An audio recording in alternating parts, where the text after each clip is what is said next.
بسم اللہ الرحمن الرحیم۔ السلام علیکم اسلامک ٹیچر کے پیارے دوستو، میرے پیارے دوستو، انا للہ و انا الیہ راجعون اس کلمے کو مصیبت کا کلمہ کہا جاتا ہے۔ اکثر جب کبھی کوئی فوت ہو جاتا ہے اور ہمیں اس کی فوتگی کی خبر ملتی ہے تو ہماری زبان پر سب سے پہلے یہ کلمہ آتا ہے، یعنی انا للہ و انا الیہ راجعون۔ مگر کیا آپ جانتے ہیں کہ اس کلمے کی کتنی بڑی فضیلت ہے؟ اس کو پڑھنے سے ہمیں کیا حاصل ہوتا ہے؟ اور حضرت علی رضی اللہ تعالی عنہ نے اس کو صبح سورج نکلتے وقت پڑھنے کے بارے میں کیا ارشاد فرمایا ہے؟ یہ ساری معلومات آپ کو آج کی اس ویڈیو میں تفصیل کے ساتھ بتائیں گے، لیکن اس سے قبل آپ سے گزارش کرتے ہیں کہ اگر آپ نے ابھی تک ہمارا چینل اسلامک ٹیچر سبسکرائب نہیں کیا تو سب سے پہلے آپ ہمارے چینل اسلامک ٹیچر کو ضرور سبسکرائب کر لیں اور ساتھ ہی لگے بیل کے بٹن کو بھی پریس کر لیں تاکہ آپ کے پاس فیوچر میں ایسی مزید معلوماتی ویڈیوز کا نوٹیفیکیشن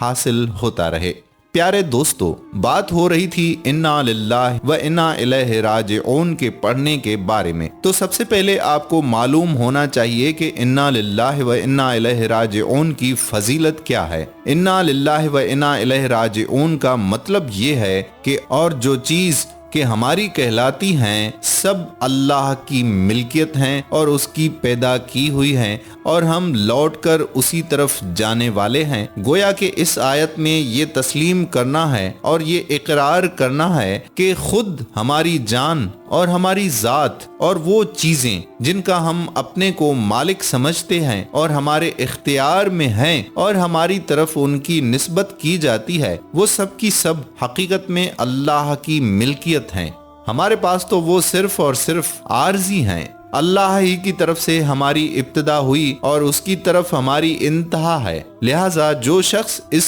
مضمون کو اپنے قلب و دماغ میں راسخ کر دے، بٹھا دے اور جس مصیبت میں وہ مبتلا ہو اس مصیبت پر وہ صبر اور رضا کے دامن کو پکڑے رہے تو اس کے لیے وہی مصیبت اور ہر مصیبت آسان اور سہل ہو جاتی ہے۔ لیکن اتنی بات جان لینی چاہیے کہ مصیبتیں اور بلاؤں پر اس آیت کو محض زبان سے ادا کرنا مفید نہیں ہے۔ اگر کسی شخص کو یہ اشکال پیدا ہو کہ مذکور بالا آیات و کلمات کے پڑھنے کا حکم بیان نہیں فرمایا تو پھر ارشاد گرامی کے اس جز اللہ تعالیٰ کے حکم کے مطابق فَيَقُولَ مَا أَمَرَ اللَّهُ اللہ تعالیٰ کے حکم کے مطابق یہ کہے، اس کا کیا مطلب ہے؟ تو اس کا جواب مختصر طور پر یہ ہوگا کہ جب اس آیت مذکورہ کو پڑھنے والے کی فضیلت بیان فرما دی تو گویا یہ حکم ہی فرمایا گیا ہے۔ لفظ اجرنی حمزہ الف کے جز اور جیم کے پیش کے ساتھ بھی منقول ہے اور حمزہ کے زبر اور جیم کے زیر کے ساتھ بھی منقول ہے، مگر دونوں کا معنی اور مراد ایک ہی ہے۔ حضرت ام سلمہ رضی اللہ تعالی عنہا کے اس ارشاد کا مطلب یہ ہے کہ میں نے حضرت صلی اللہ علیہ وآلہ وسلم کی یہ حدیث مبارکہ پہلے سے سن رکھی تھی، چنانچہ جب میرے خاوند ابو سلمہ رضی اللہ تعالی عنہ نے حضرت صلی اللہ علیہ وآلہ وسلم کے سامنے وفات پائی تو آپ کے حکم کی بجا آوری کی خاطر اور فضیلت کو حاصل کرنے کے لیے میں نے چاہا کہ یہی کلمات پڑھوں، مگر میرے دل میں یہ خیال ہوا کہ حضرت ابو سلمہ سے بہتر اور کون شخص ہو سکتا ہے جسے اللہ تعالیٰ ابو سلمہ کے بدلے میں مجھے بطور خاوند عطا فرمائے گا۔ چنانچہ ام سلمہ حضرت ابو سلمہ کی فضیلت بیان کرتی ہے کہ جو لوگ ہجرت کر کے مدینہ گئے تھے ان میں حضرت ابو سلمہ رضی اللہ تعالی عنہ ہی وہ سب سے پہلے مرد حق آگاہ تھے جنہوں نے اپنے اہل و عیال سمیت ہجرت کی اور حضرت صلی اللہ علیہ وآلہ وسلم کی خدمت میں حاضر ہوئے تھے۔ پھر یہ کہ حضرت ابو سلمہ حضرت صلی اللہ علیہ وآلہ وسلم کے پھپھو زاد رضائی بھائی بھی تھے۔ اس کے بعد حضرت ام سلمہ فرماتی ہیں کہ باوجود اس خلجان کے میں نے مذکورہ کلمات پڑھے جس کے سبب سے مجھے دنیا و آخرت کی سب سے عظیم سعادت و فضیلت حاصل ہوئی، یعنی حضرت صلی اللہ علیہ وآلہ وسلم کے نکاح میں آئی جو افضل البشر ہیں۔